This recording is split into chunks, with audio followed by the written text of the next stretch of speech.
we are back with another Montyverse review for episode 5 of The Falcon and the Winter Soldier. The episode begins and we are following John Walker as he's running away from the crowd of people having just killed Nico.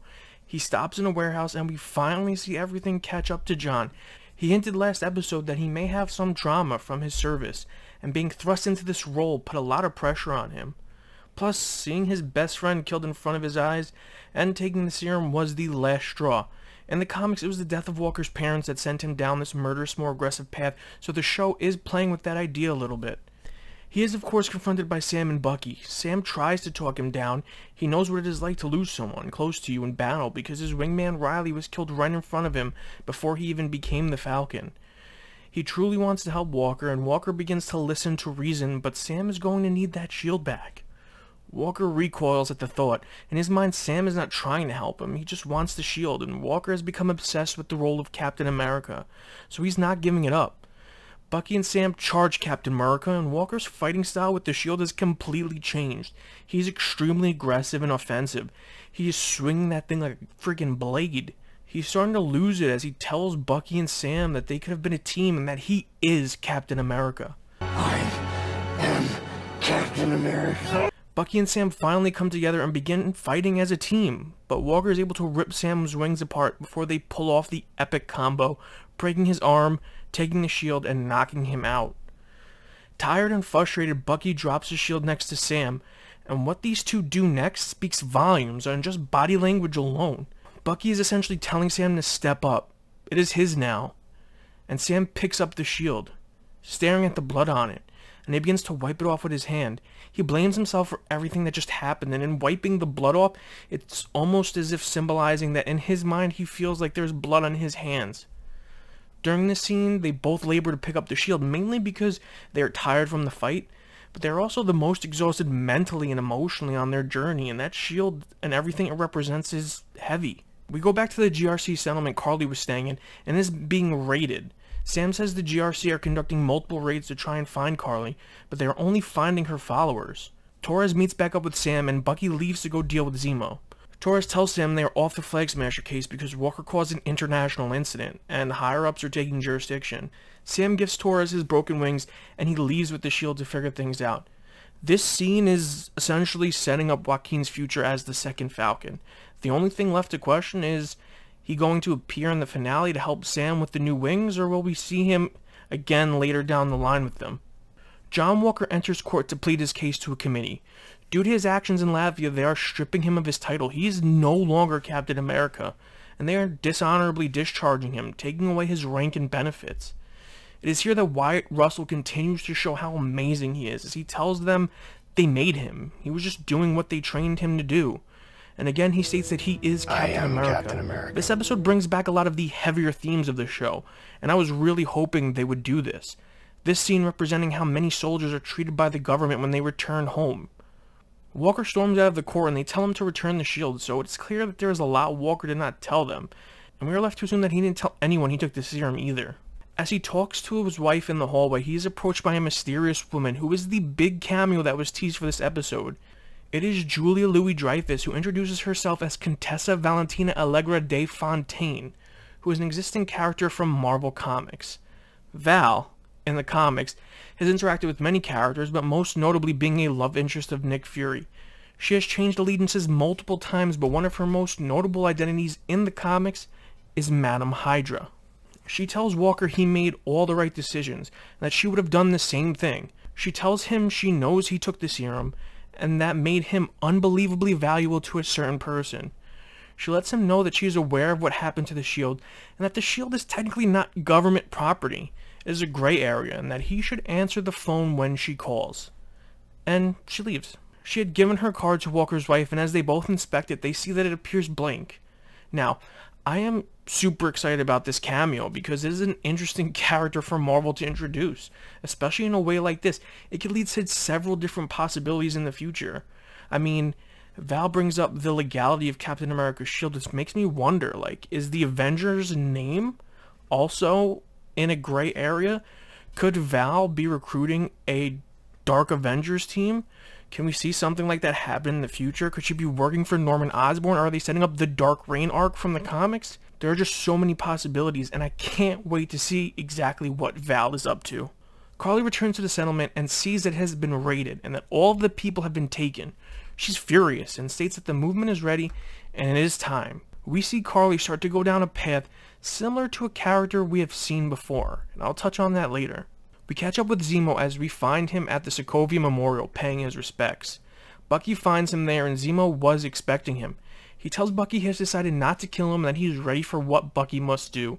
This scene is fantastic as Bucky lifts a pistol at Zemo's head and we see him ready to embrace his fate. But this moment is Bucky's, and he fires the gun showing Zemo that it is empty as he drops the bullet to the floor. This scene has Bucky showing Zemo he is more than the Winter Soldier, and it's a beautiful moment of catharsis that I wish was not spoiled in basically every trailer. Zemo sees that Bucky called Ao and the Dora Milaje, and he goes with them peacefully. Io tells Bucky he will be taken to the raft where he will spend the rest of his days incarcerated, and she tells him it would be best for him to stay scarce of Wakanda for the time being. But Bucky still asks Io for one more favor. Now, this is most likely the last we'll see of Zemo for the series, and I'm so curious as to what comes next for this character. We know they're taking him to the raft, and who runs the raft? Could Thunderbolt Ross at some point form a team of Thunderbolts based off of villains that are in the raft? That is something that we should definitely be looking forward to at some point in the future. Sam goes to see Isaiah again, and we get an extremely powerful scene. I am beyond happy to see the heavy political themes from the first 2 episodes really take center stage again in episode 5, because it was something that I felt they decided to steer away from in the last 2 episodes. As someone who has been a lifelong fan of comic books and the comic book genre, I am thrilled to see that Marvel and Disney are tackling serious issues in a way that feels natural to the story they are telling. Comic books have never been afraid to tackle serious issues, and it was great seeing the series continue that tradition. I mean, the episode title is Truth, and Truth is also the title of the comic book that told Isaiah Bradley's backstory. And this episode we are also given Isaiah's backstory in the MCU. So Sam basically goes to Isaiah seeking answers. He wants to know his story. He was a super soldier. He could have been the next Captain America. Isaiah meets Sam's questions with harsh realities. The government was never going to let a black man be Captain America. Isaiah tells Sam how him and other black soldiers were given different versions of the serum without being told. They were told they were being given tetanus shots. Then they were just sent into battle, even though some of them weren't stable. One day, a bunch of these special soldiers were captured, and the brass wanted to blow up the entire POW camp to hide the evidence. So Isaiah snuck out in the middle of the night, raided the camp, and rescued his friends. He was repaid by being beat. This story is even more unsettling because it is almost identical to what Steve Rogers did, and he was given a Medal of Honor. And this was the event that began his legacy as Captain America. Isaiah said none of it mattered because eventually he was the only one left. So for the next 30 years they locked him up and experimented on him until a nurse took pity on him and faked his death, and gave him all the letters his wife wrote to him that he never received. Sam is deeply upset by his story and he wants to tell someone, but Isaiah informs him that nothing has changed. He was locked up because they wanted to make sure his story didn't get out. He tells Sam that they would never let a black man be Captain America and that no self-respecting black man would ever want to be. These words weigh heavy on Sam because Isaiah seems to represent the harsh past that black Americans had, the dark history behind the Stars and Stripes. Sam calls Sarah and tells her he's heading home. He also finds out that Sarah couldn't sell the boat and he tells her he's going to get it fixed. He sees that Sarah is continuing their family's legacy by making lunch for kids in the neighborhood and just generally helping. This gives Sam the idea to call in all the favors people owed his parents to get the boat fixed. And we continue to see how perfect Sam is for the role of Cap, as with just a few phone calls he's able to bring a community of people of all types together to help him and Sarah. Even Bucky shows up to lend a hand as he came to drop off a briefcase to Sam that he says is something that the Wakandans helped him with. Since Bucky gave Zemo to the door, it was like a weight was lifted off of him, and we see the old Bucky start to come back a little bit. He's smiling, flirting with Sarah, and he seems to be doing better, and this plays into the talk he has with Sam later in the episode. The time that Sam and Bucky spent together on the boat and at the house this episode gives off the best kind of Lethal Weapon vibes, and we see that these two have finally begun to become partners and friends. We find Walker and his wife at Lamar's parents' house as John lies to them and tells them that the person he killed was the man that killed Lamar. They said Lamar would be happy to know that John avenged him, and that he was so proud of John for becoming Cap, and he was honored to be his partner.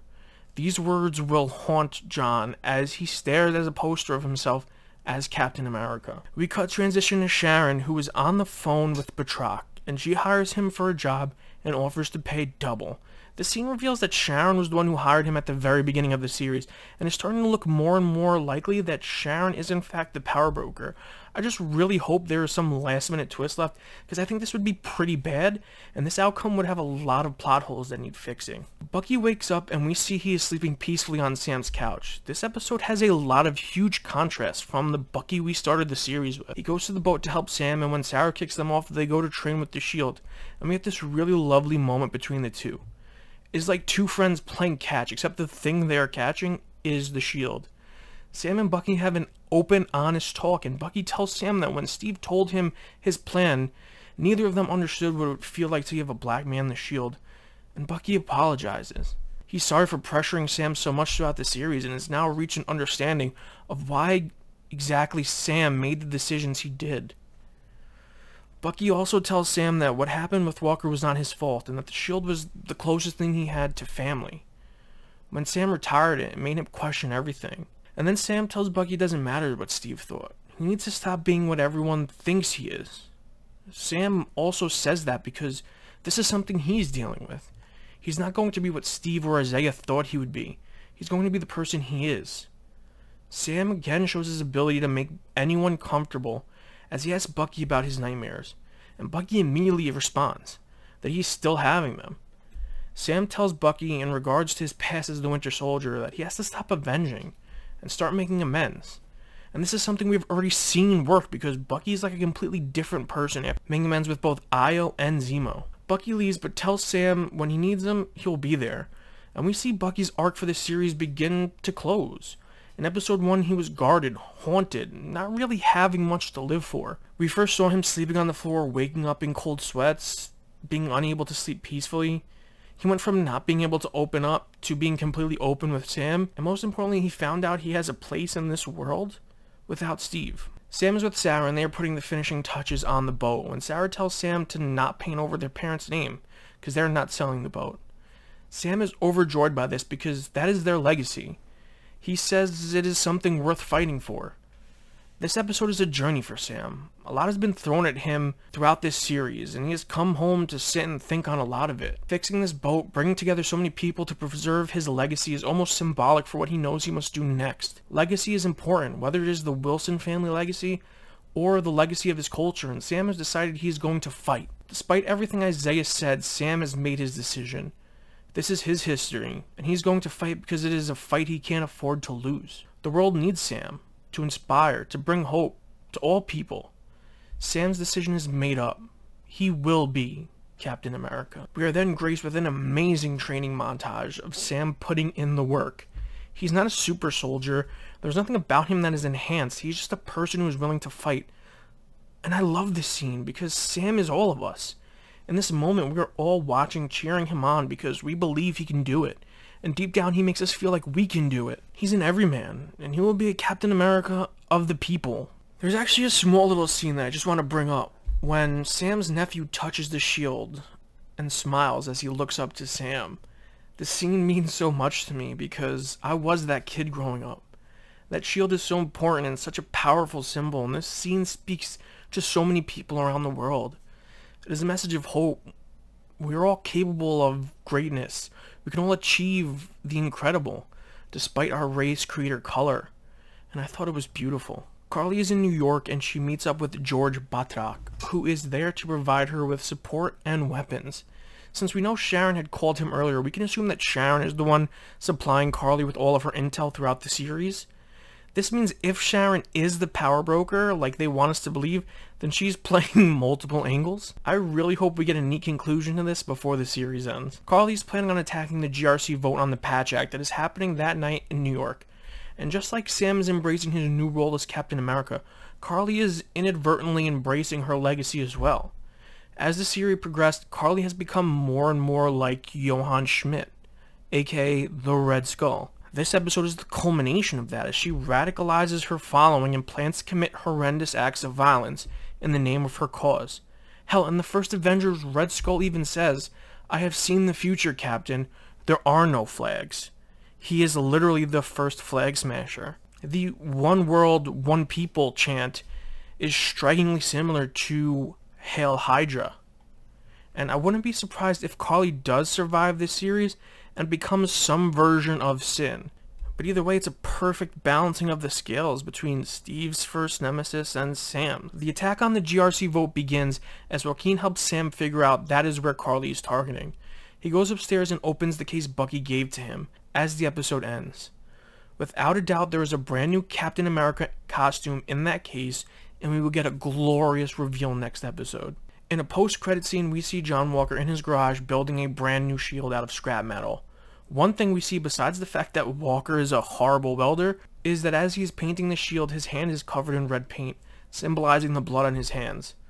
Walker is most likely going to take this new shield with him to New York in an attempt to kill Karli Morgenthau to avenge Lamar. It is interesting to note that the shield is still red, white, and blue, and not a variation on the US agent colors of black and red.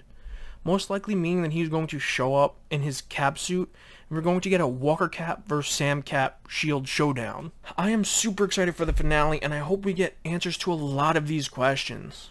Don't forget to like the video and subscribe for the latest Marvel content, and leave a comment below letting me know what you think is going to happen in the finale. Until next time, guys, I will catch you later.